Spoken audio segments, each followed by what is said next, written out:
Hi, hello, my name is Adobe and welcome to my channel, and let's get right into it. Today we'll be talking about why Korra is overhated and is the hate deserved.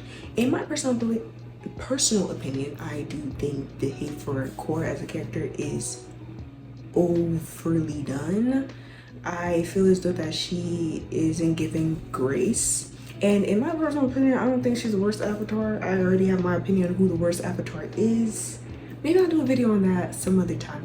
But for today, we're going to be talking about the hate of Korra in the fandom. Legends of Korra as a show gets a lot of hate, but Korra as a character, yikes. The hate is actually insane. Now, before we start off, for those who do not know, like, who is Korra?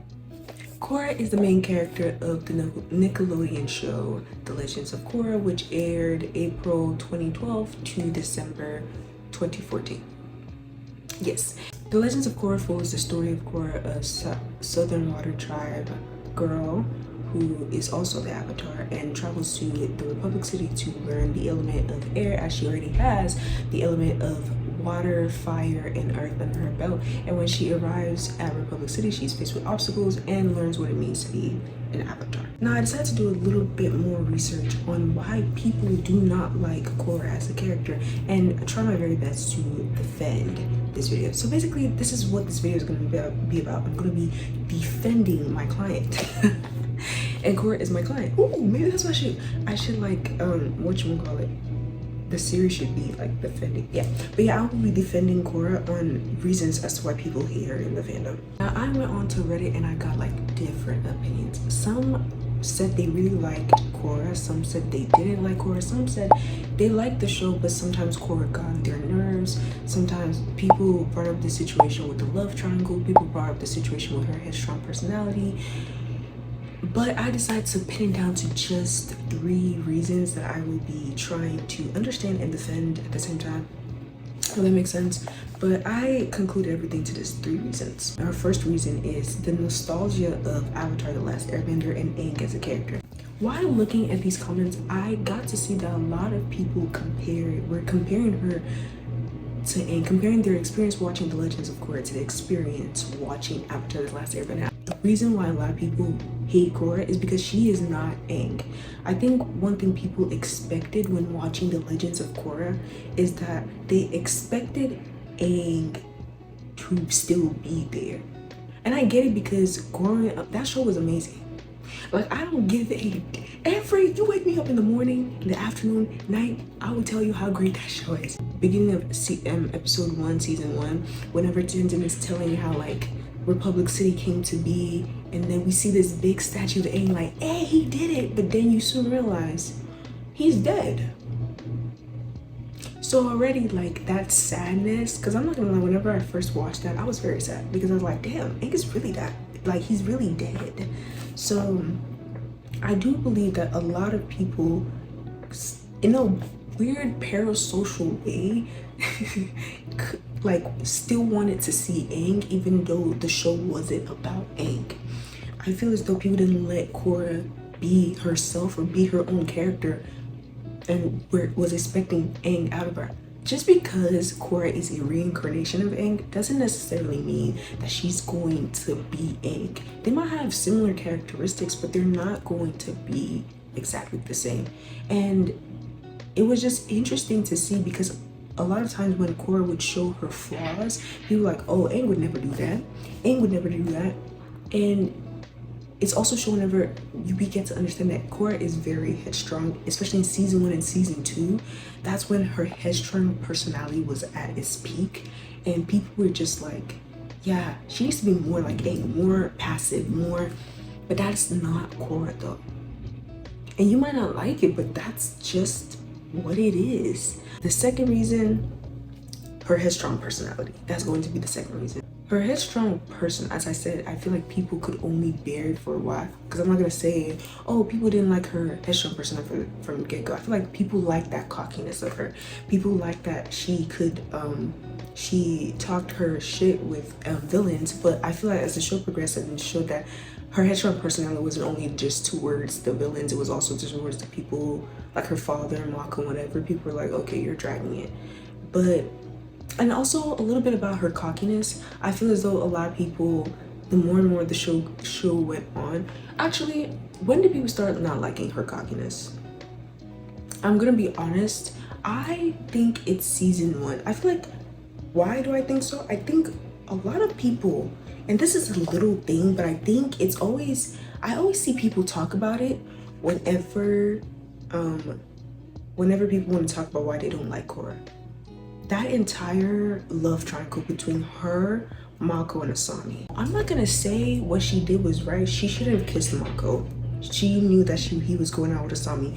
But can we be so real? Because I feel like everyone always tries to put only the blame on Korra and never really on Mako. Am I the only one? Or did it not look like Mako enjoyed that kiss? What she said about, oh, whenever you're with Asami, you're thinking about me. I'm sorry. She kind of ate, because it's true. It's true. He was thinking about her anytime he was with Asami. And it was revealed literally at the end, like, what happened? He was like, oh, I love you. And whenever she got kidnapped by TLOK, tell me why he was losing his mind. I'm sorry. Asami's better than me. That's all I could say. Because if my man is acting like this over a girl, another girl, we're not together. We're not, that's your girl. Okay, we're over. People put that blame on only Korra, when in hindsight, I think most of the blame honestly should go to Mako. I don't know, I feel like that is her flaw though, and it is part of her character development. And whether people want to admit it or not, Korra did have character development, and it's crazy that people even say that she doesn't have character development. I'm like, did you watch the show, or did you just turn it on and hate the entire time? Now, the third reason, a lot of people mentioned her defeats. I saw a lot of opinions on like, oh, like they didn't like the show because of she just got her ass beat a lot, and I agree. I agree. I do think the authors did this to show how much more difficult the villains were. Whether you agree with me or not, the villains of Legends of Korra, like I'm sorry, they were more challenging to me than would I even say challenging, but I feel like Ozai was much more like, the rivalry between him and Aang was much more interesting to see, because we got to build like a connection with his character. Whether we saw his, like, even though we didn't see his face in like season 1, season 2, when did we see his face? But whether we didn't see his face or not, we're hearing about him through Zuko, through Zula, through Iroh, like hearing about him, and then we finally hear his voice, and then we finally see his face. Like, we had already had some sort of connection with his character, knowing that he's a menacing, horrible father and horrible person. So it was much more interesting to see that, I would say, than the villains of Legends of Korra. But I'm so sorry, Ozai is not touching the villains of Legends of Korra. The only one I could give him is Kuvira, but I'm sorry, he's not touching them on. He's definitely not touching Unavatu, and he's not touching Zahir. The Red Lotus together he's not touching, but Zahir alone, he's not. Can we be so serious? This is the man who learned airbending just by learning about air nomad culture. As soon as he got powers, he got nasty with it. Like, are we being serious? But I do agree that Korra did get her butt whooped by it. And sometimes whenever there were some fights when she would lose, and I'm just like, it's not necessary for her to lose. And it's always annoying because they would always edge us into thinking that she would win the fight, and then next thing you know, something happened and she lost. They did this with and sometimes the reason for why she lost makes sense, sometimes it did not. For example, her fight with TLOK in season 1, whenever it was revealed that he was a bloodbender, like, you see she's about to win, but then he starts bloodbending her, and then like, oh, he's the villain. he's a villain or he's a bloodbender, and then the entire question, oh, is he a Mon? But then it's revealed he's not a Mon. Like, I get it, like, yes, it did add to the plot. I was like, okay, fine. But there was one fight, and this is what I always say, I personally did not see the point to Jinora helping her at the end of season 2 to regain Rava. It didn't make sense to me. I just think they wanted to tie it in together. And I really did like the subplot of Jinora being the most spiritually connected person. I think it was good to see because we saw a lot of parallels between her and her grandfather Aang. But I feel as though it didn't make sense to me for her to help Korra regain Rava, because to me, Korra is the most connected to Rava. I'm sorry, like, there was so, and oh, I'm sorry, this was the most embarrassing thing I had ever seen. Her fight with Kuvira. That fight was disrespectful. It was so disrespectful. So disrespectful. So disrespectful. So disrespectful! That shit got me so hot! But yes, I do agree. Korra did lose a lot of fights, but I do think the writers did do this to show the complexities of the villains and how much, is that good grammar? How harder it was to defeat these villains compared to Aang, and that she did need help. I know I said 3 reasons, I'll be mentioning 3 reasons, but I wanted to mention, I forgot, this is the most important one. The discontinuation of the Avatar cycle. I feel everybody lost their mind. I feel like already people were getting fed up with Korra's character in season 2. Then that happened and everyone was like, no, she needs to burn. And again, it stems back into my first reason, the nostalgia of Aang. People grew up watching Avatar: The Last Airbender, and then Korra just completely discontinues the Avatar cycle. And why is this a big thing? Because of the Avatar cycle, we were able to see Aang. I don't think it's necessarily even because of she ended the entire Avatar cycle, because if you think about it, she's just not able to get advice anymore. And we don't have any other connection with any of the other, we as the audience, we don't know anything about any of the other avatars. So who is the avatar that we care about? Aang. People loved Aang's character. So it was like we watched him die again. In fact, like we knew he was dead, but it's like we watched him die again. Like, you remember whenever like the avatars were disappearing as Unalaq was like beating her? It's funny because Unalaq is her uncle. That's just weird. Like, why are you treating your niece like that?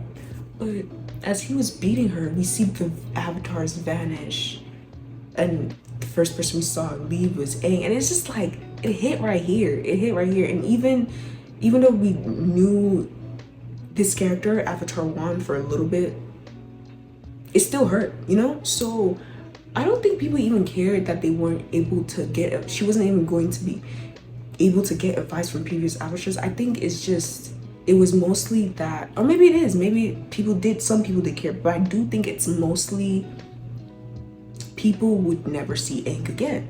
Again, was it hard to see like Aang leave? Yes, but I do think growing up, I see now that like the writers probably did that so that people would see Korra as her own character. Did it work? No. People just became more frustrated with her character. And I do think that they probably did could predict if that would happen. But I feel like sometimes as a writer, you have to make decisions that the public is not going to be happy with. I feel like that's the drastic measure they had to take. But again, yeah, I don't know how to feel about this last reason. Like, I wish it didn't happen, but again, I don't drag it. Like, I would say if Korra would have listened to her dad, but again, it just goes to show consequence of her action, and which is what you want to see in a character. They're not gonna be perfect all the time. They're gonna make mistakes, and that's why I really like Korra. She made a lot of mistakes. She made a lot of mistakes, but she also made the most accomplishments out of all the avatars. And Tenzin even said so. Although a lot of people want to say that's not true, Tenzin even said so. And if you look at it like unbiased, if she did. The hate for Korra and the fandom needs to be stopped. Will it stop? Probably not.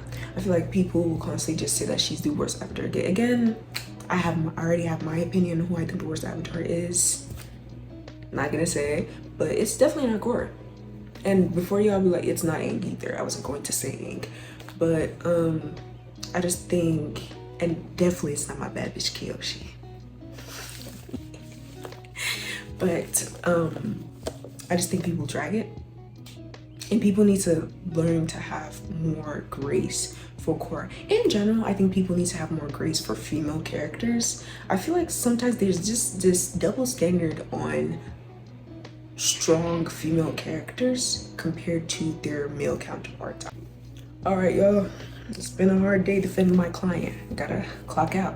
And don't forget to comment your opinions on Korra as a character. Do you like her? Do you not like her? Do you care? Do you not care? Do you think the hate is too much? Do you think the hate is just right? I would love to know. But yeah, bye y'all.